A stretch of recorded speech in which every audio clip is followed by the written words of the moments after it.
Good morning everyone. আমি আজকে unbox করতে চলেছি একটা বক্স। এই বক্সটা এসেছে ফ্লিপকার্ট থেকে। তো কি এসেছে ভেতরে দেখার জন্য করছি। তো কত বড় একটা পার্সেল এসেছে, দেখা যাক কি এসেছে। ভালো করে ভিডিও কর। ইউটিউবটা থেকে? হ্যাঁ, ইউটিউবে ছাড়বো।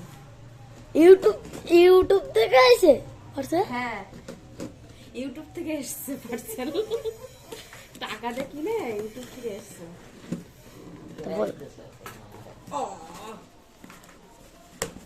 क्या है এই ঠিক করে ভিডিও কর। अंदर? ओ ও মা, নিভিয়া সফট ক্রিম এসেছে সাথে, আর এসছে এলো এই চাইছে ফালতু ফালতু কি করছিস তুই? দাঁড়া দেখে নি। মাথায় দিবি নাকি? না না, পাশাই দেবো। ও ভাই সাহেব, ঠিক করেই কর, ভিডিও কর ঠিক করে। দূরে সরে যা, আর একটু সরে যা। হাট শালা। সব উঠে গেল কিন্তু। ও মাই গড, ও ভাই কি সুন্দর কোথায় বসায়।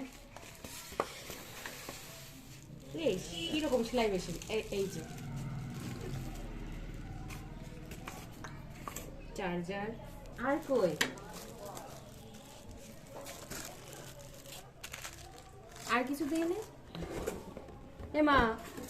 এইটা দেয়নি। ও মা, এর বদলে কি এই দিয়েছে নাকি? চুনা লাগা দিয়া।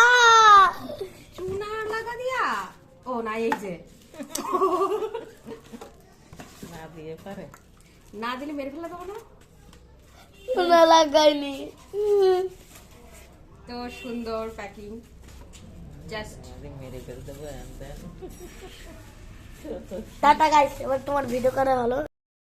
এই হচ্ছে আমার সেলাই মেশিন। আর এই সেলাই মেশিনের একটা যেটা দেখলাম এতদিনের মধ্যে, যে মেশিনের সেলাই ঠিকঠাক হয়, সব কিছু ঠিকঠাক, কিন্তু যে সুতো, এই সুতোটা দামি লাগবে, প্রচণ্ড দামি। 5 টাকা 10 টাকার গুটি হবে না। আমি যে কোম্পানির সুতো ব্যবহার করছি এর মোটামুটি 15 টাকা দাম। তো ওই যে যে গুটি দেখছো, এই সব গুটি ছোট ছোট 15 টাকা দাম, খুব এক্সপেন্সিভ টাইপের লাগে।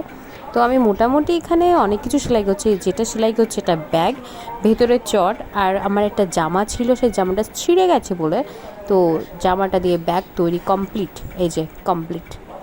এর ভেতরে তুমি সবজি বাজারে করতে পারো বা অন্য কিছু, যেটা আমি তৈরি করে ফেলেছি। ঠিক আছে, আমি আগে দর্জি ছিলাম না, এখন ভালো দর্জি হয়ে গেছি।